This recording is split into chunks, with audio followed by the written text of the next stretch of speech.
The steady beep of hospital monitors filled the air as I opened my eyes for the first time in 3 months. Everything was blurry, and my throat felt like sandpaper. A nurse rushed to my side, speaking words I couldn't quite grasp. But one thought cut through the fog in my mind. Where were my children? I'm Julia Thompson, and before the accident that put me in a coma, I was preparing for war with my mother-in-law, Margaret Sterling. Now, as consciousness slowly returned, I realized she had used my absence to make her move. Your children are with their grandmother, the nurse explained gently when I managed to ask. Your mother-in-law has temporary custody while you recover. The words hit me like a physical blow. Margaret had finally done it. She'd taken my kids. I tried to speak again, but my voice wouldn't cooperate. Tears of frustration rolled down my cheeks as I thought of my twins, Emma and Ethan, just 6 years old. What had Margaret told them about me? As my strength gradually returned over the next few days, I learned what had happened. Margaret had convinced my husband, David, that I was an unfit mother while I was unconscious. She'd used my accident, a car crash that wasn't even my fault, as evidence of my recklessness. She filed for emergency custody, painting herself as the concerned grandmother stepping in to protect her grandchildren. What Margaret didn't know was that I'd been collecting evidence against her for months before the accident. Every manipulative text, every threatening voicemail, every incident of her undermining my parenting, I had documented it all. I'd known she was planning something. I just hadn't expected her to strike while I was literally fighting for my life. The physical therapy was grueling, but my determination to reclaim my children pushed me through the pain. Every time I wanted to give up, I thought of Emma and Ethan in Margaret's house, being turned against me day by day. David visited occasionally, looking uncomfortable and guilty. He'd always been weak when it came to his mother, unable to stand up to her controlling nature. Now he was caught between us, and true to form, he'd chosen the path of least resistance. The kids are doing well, he said during one visit, not meeting my eyes. Mother has them enrolled in private school now. She thinks it's better for them. Better than the school we chose together. I managed to say, my voice stronger now but still raspy. The one near our house with a great special education program for Emma's dyslexia. He shifted in his chair. Mother says Emma just needs more discipline, not special treatment. I clenched my fists under the hospital blanket. Margaret had always dismissed Emma's learning difficulties, claiming our daughter was just lazy. It was one of the many reasons I'd started documenting her behavior. Have you told them I'm awake? I asked. David looked away. Mother thinks it's better to wait until you're stronger. She doesn't want to upset them. Of course she didn't. Every day I was kept from my children was another day she could poison them against me. But Margaret had underestimated me. She thought the accident had given her the perfect opportunity, but she didn't know what was waiting on my laptop at home or in the safety deposit box at the bank. The day I was finally released from the hospital, my best friend Amy picked me up. She'd been keeping tabs on Margaret for me, gathering new evidence to add to my existing file. She's gotten worse, Amy told me as we drove to her house. I'd be staying with her while I continued my recovery. She's told everyone who'll listen that you were drinking the night of the accident. I was at work, I said, anger burning in my chest. There are security cameras and witnesses. I know, I've got it all documented. Amy glanced at me. She's also been posting things on social media about how the kids are finally getting the stable home they deserve. I saved screenshots. We pulled up to Amy's house, and she helped me inside. My legs were still weak from months of disuse, but I was getting stronger every day. On her dining room table, I saw stacks of papers, everything she'd gathered while I was unconscious. Your laptop is still at your house, Amy said. David doesn't know about the hidden folder, does he? I shook my head. No one does except you and my lawyer. I picked up one of the papers, a social media post where Margaret claimed I'd been neglecting the twins before the accident. She has no idea what's coming. That night, as I lay in Amy's guest room, I thought about the last conversation I'd had with Margaret before the accident. She'd shown up at my house unannounced, as usual, criticizing everything from the kids' clothes to the snacks in the pantry. They deserve better than this, she'd said, gesturing around my perfectly clean, comfortable home. They deserve what I can give them. They deserve their mother, I'd replied. And one day, Margaret, everyone will see exactly what kind of person you really are. She'd laughed dismissively, but I'd seen the flash of uncertainty in her eyes.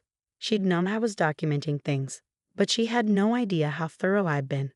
Now, as I struggled to regain my strength, I thought about my children. Were they wondering about me? Did they think I'd abandoned them?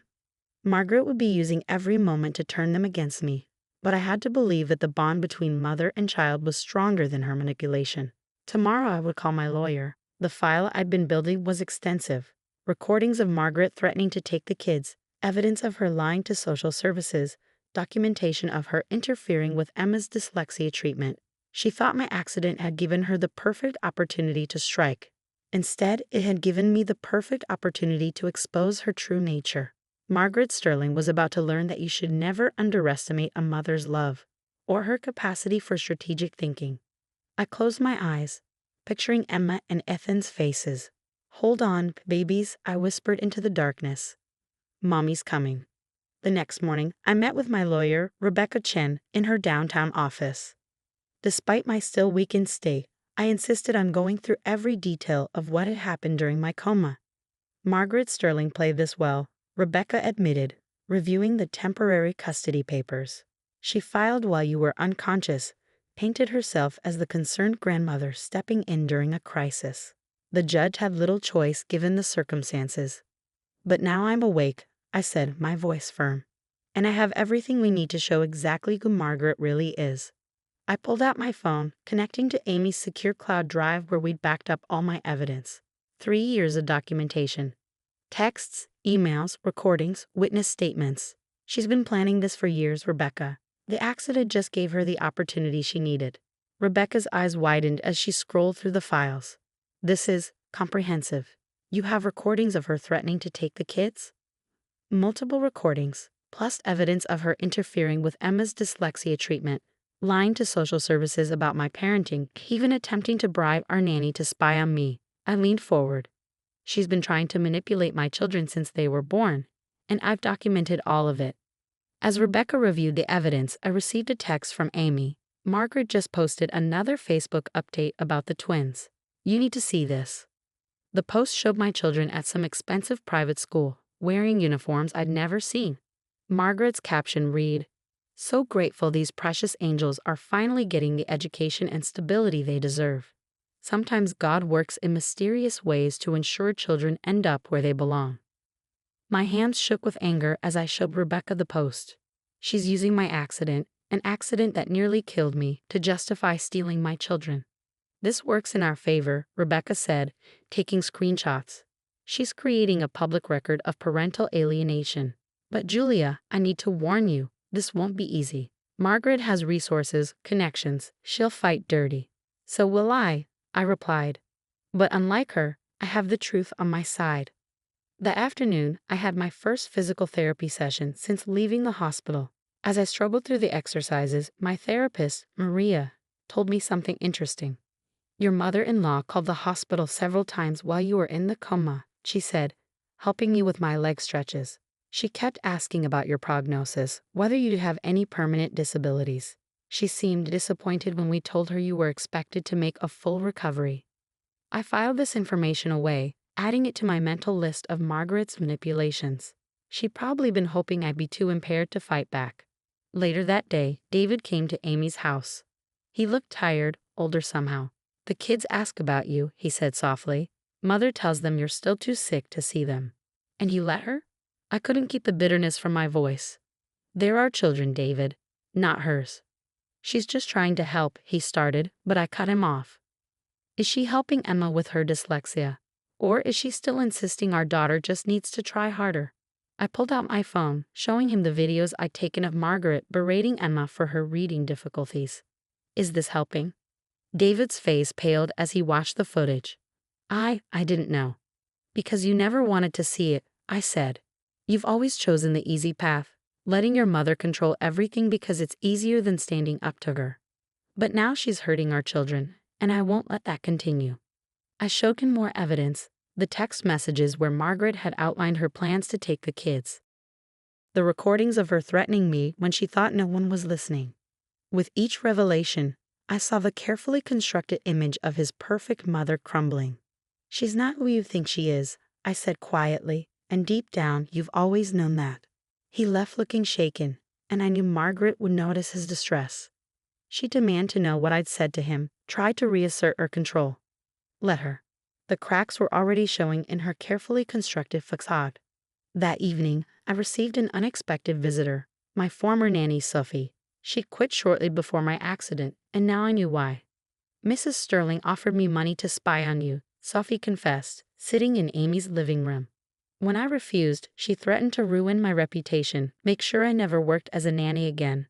I was scared, so I just quit. I'm so sorry, Julia. I should have told you. Would you be willing to make a statement? I asked. Legally, on record? Sophie nodded firmly.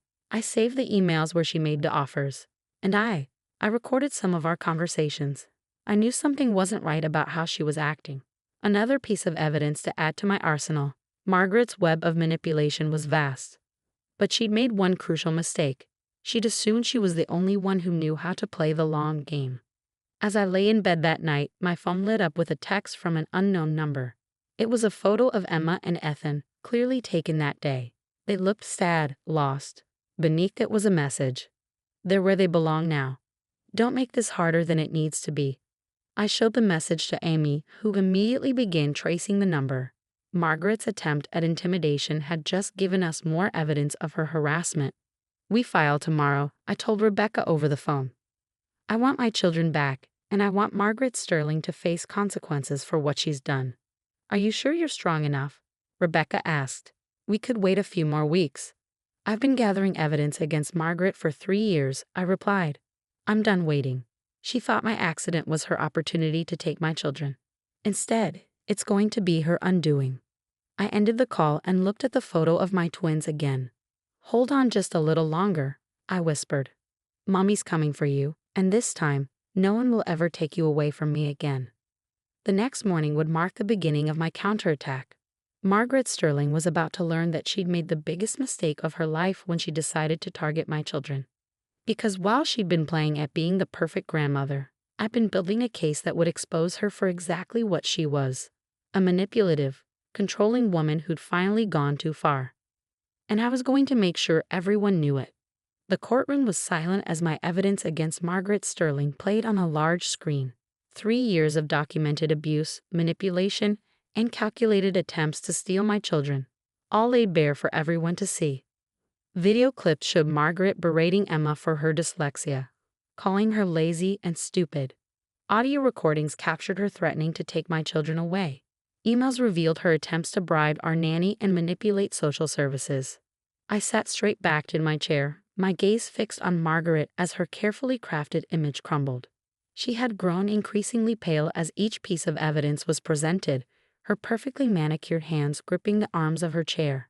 And while Mrs. Thompson was in a coma, Rebecca continued, addressing the judge. Margaret Sterling didn't just file for emergency custody. She actively worked to prevent any possibility of reunification, spreading lies about Mrs. Thompson's fitness as a mother and attempting to alienate the children from their mother.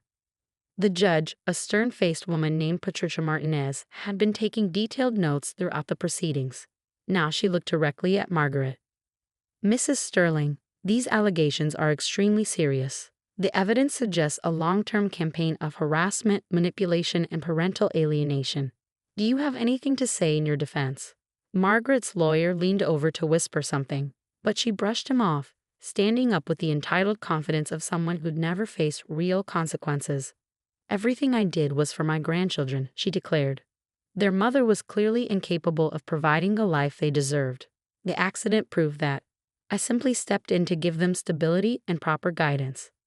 Proper guidance? I couldn't help but speak up. Like telling Emma her dyslexia is fake. Like canceling her therapy appointments because you think she just needs discipline. Like telling my children their mother abandoned them while I was fighting for my life in a coma. Order. Judge Martinez called, though her expression had hardened at my words. The next few hours were a parade of witnesses. Sophie, the nanny, testifying about Margaret's attempted bribery. My physical therapist describing Margaret's disappointment when I showed signs of recovery. Even David, who finally found his backbone and spoke about his mother's long history of manipulation. By the time the judge called a recess, Margaret's composure had completely cracked. I caught her furiously texting on her phone, probably trying to rally her society friends for support. but no amount of social connection could erase the evidence I'd gathered. When court resumed, Judge Martinez didn't waste time. "The evidence in this case is overwhelming," she began. "Margaret Sterling, you have engaged in a systematic campaign of parental alienation and manipulation. Your actions during Mrs. Thompson's medical crisis were particularly egregious. Not only did you take advantage of her incapacitation to gain custody of her children, but you actively worked to prevent their reunion once she recovered." Margaret started to protest, but the judge held up her hand. "I am immediately vacating the temporary custody order. The children are to be returned to their mother's care within 24 hours. Furthermore, I am issuing a restraining order preventing you from having any contact with Mrs. Thompson or her children without court approval and supervision." The victory was complete, but I felt no joy, only relief and determination. Now came the hard part: helping my children heal from the damage Margaret had caused. When I arrived at Margaret's house with the police and social services to collect Emma and Ethan, I could hear her raging inside, declaring that she'd appeal, that she'd never stop fighting for her children. But then the door opened, and none of that mattered anymore. My babies were there, looking uncertain and confused until they saw me. "Mommy," Emma whispered, her voice small and unsure. I knelt down, opening my arms. "Yes, sweetheart, Mommy's here, and I'm never leaving you again." They ran to me, and as I held them close, I could feel Margaret's poisonous influence beginning to fade. We had a long road ahead: therapy for the twins, rebuilding trust, healing as a family, but we would do it together. David, who had watched the reunion from a distance, finally approached. "I'm sorry," he said quietly. "I should have seen what she was doing. Should have stopped her years ago." I nodded, not ready to forgive him completely but acknowledging his part in helping expose Margaret's true nature. "The kids will need you to be strong now. No more letting your mother control everything." "She won't," he promised. "I've already told her I'm cutting contact until she gets professional help. The kids come first now." As we drove home, really home, to the house Margaret had deemed unsuitable, but that held all our happy memories, I thought about everything that had led to this moment. Margaret had spent years weaving her web of manipulation, thinking she was untouchable. She never imagined that every step of the way I was building my case. "Are we really staying with you now?" Ethan asked from the backseat. "Grandmother said you didn't want us anymore." "Grandmother lied," I said firmly. "I will always want you. You're my children, and nothing will ever change that." Later that night, after the twins were asleep in their own beds for the first time in months, I received one final text from Margaret. "This isn't over." I smiled, taking a screenshot to add to my ever-growing file of evidence. "Yes, Margaret," I whispered to myself, "it is." Because while she had spent years playing the role of the perfect grandmother, I had been gathering proof of the monster beneath the mask. She thought my accident was her opportunity to steal my children. Instead, it had given me the chance to expose her true nature to the world. Margaret Sterling had finally learned the most important lesson of all: never underestimate a mother's love or her capacity for justice.